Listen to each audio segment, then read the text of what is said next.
Cześć,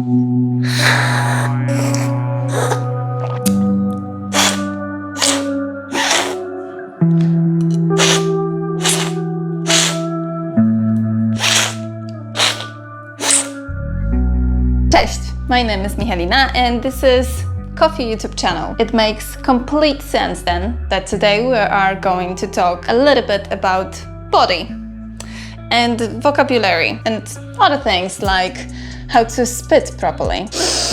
Final lesson about sensory skills. Let's go!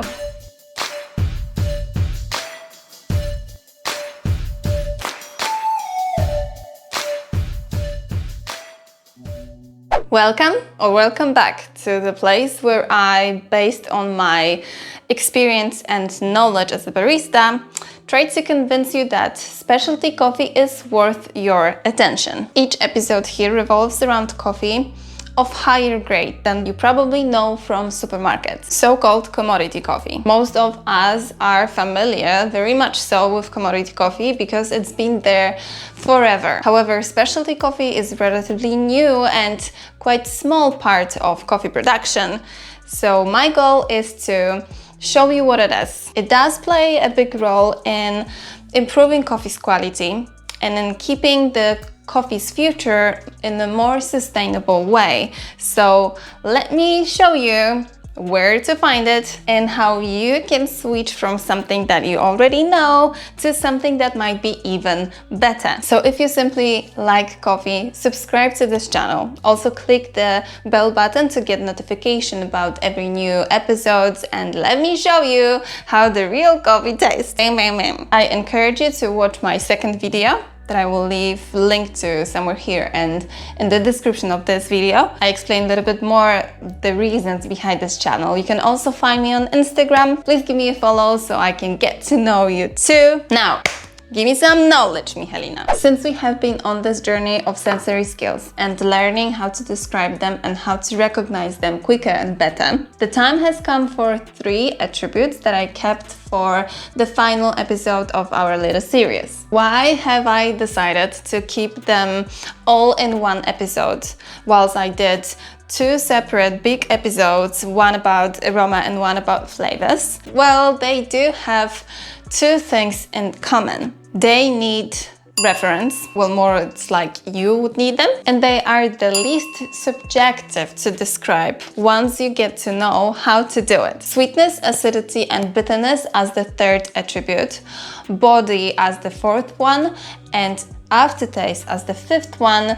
They don't need much of an explanation. We all know what sweetness, acidity and bitterness are. Body in coffee refers to, instead of rather what we can taste in our mouth, to something that we can actually feel. It very nicely awakes our sense of touch and answers the question, how can I actually feel the coffee inside my mouth? And aftertaste is the flavor that we experience after we swallowed our coffee. By the way, I am very much aware of the changes of light in this room. There's nothing I can do about it. We live in New Zealand. The weather changes here every 5 minutes. Apologies. It all sounds pretty simple, yes? Although there are some key words that are used to describe those attributes. And in my opinion, they don't have much of a meaning if they are taken out of context. For describing sweetness, acidity and bitterness, we would say that it is low, medium or high, and that goes for level of those 3. To describe the body in our coffee, we would look for words like light or heavy or medium again, or round or flat. And for the aftertaste, the key words are short or long, lingering, dry. But how will we know that what we can taste in our particular coffee is something that anyone else would describe as medium acidity, for example? How much on the scales of acidity is medium? How much on a very similar scale of bitterness is high bitterness? How will I know that this coffee, for example, has heavy body and not light body? How does heavy coffee feel? Does it taste like I had 5 kilos of coffee in my mouth won't be filling me anymore. And lastly, how long is the long aftertaste? Does it refer to this feeling that the coffee would disappear if I had a glass of water, or does it refer to something that I can still taste after half a day? Many questions. So let's take it back to the aroma and flavor.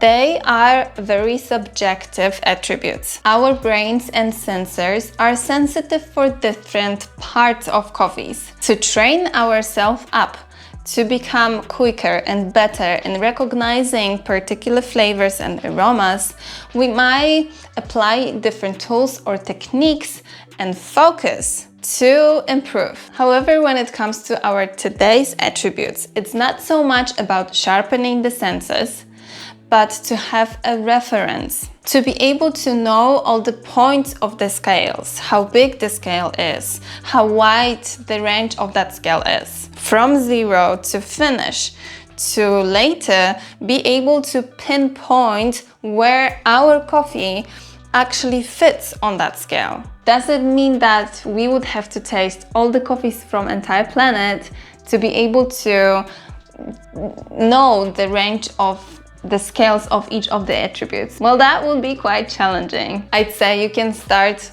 on a slightly smaller scale and work with the coffees that you do have available. Like me today.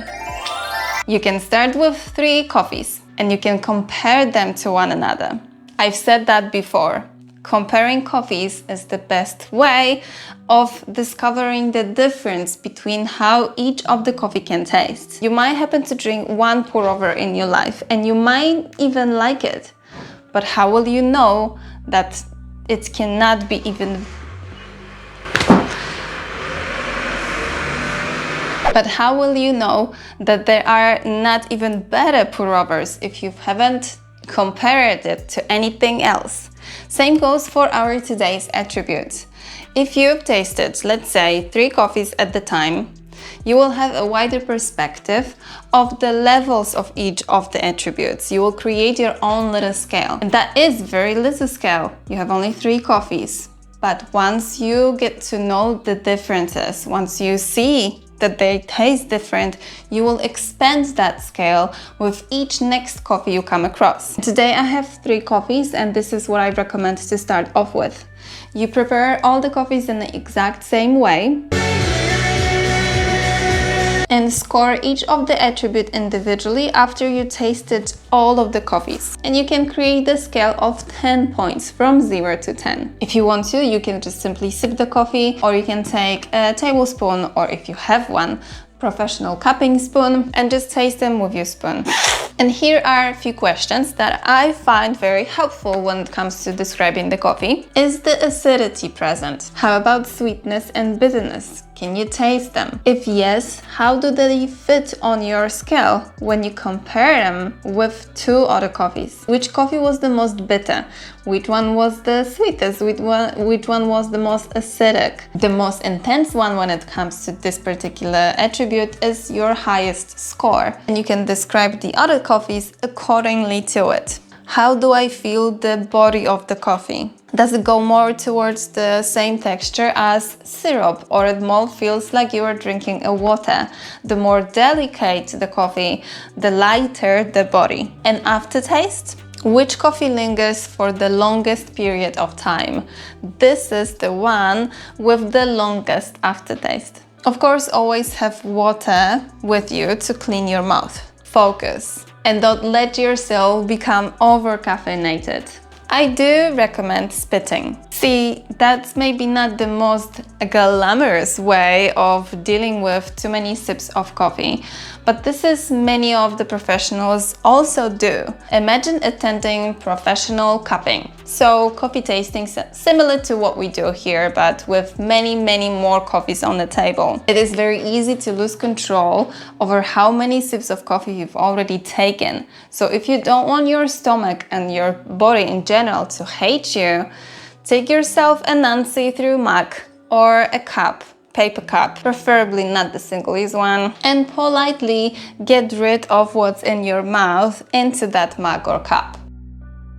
Act like it's completely normal to walk around the room with the mug full of your saliva and mixture of 20 different coffees in it. Now, this is your very own first step of creating your own scale for each of the attributes. Practice it with as many coffees as possible, mix them all together, compare even one coffee made in different ways if you wish. That can be even more fascinating because you'll get to see how coffee can taste depending on the brewing method you've chosen. Soon you will feel quite confident in the comfort of your own house to see the differences in levels of each of the attributes in coffee. And then one day you will take yourself to some coffee event, to public coffee cupping, where there will be many more coffees and other people, so you can verify if your experience is similar to others' experience. You will adjust your scale, you will improve your vocabulary, you might start adding new words, and you will expand your experience in that matter into a new, wider range. Remember though, always compare coffees to one another, never yourself to other coffee drinkers. We all have different experiences. We all tasted different coffees. We've all had different access to different coffees. We have different teachers, different memories. We all have different reasons why we want to improve our sensory skills. So make sure that you focus on developing your skills. Don't feel discouraged because there are always gonna be people who are more experienced than you, who've tasted more coffees than you, and you have to start off somewhere. Think of only the best ways for your improvement. What ways works for you the most? One day, without hesitation, on one breath, you'll be able to say that this particular coffee smelled like tomato juice in the dry aroma and turned more into floral notes in the wet aroma. That what you like about the coffee is the low acidity, low bitterness, and very nicely balanced sweetness. That you are surprised that even though it tastes like Earl Grey tea, it has actually very heavy body and long aftertaste. But this is not super simple, so be patient and never forget to actually enjoy your brews in the process. Good luck, you have fun, peace and coffee!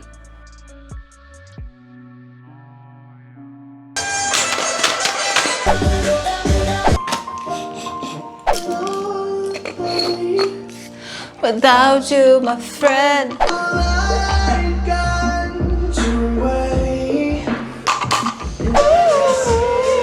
I know we love to hit the road and laugh, but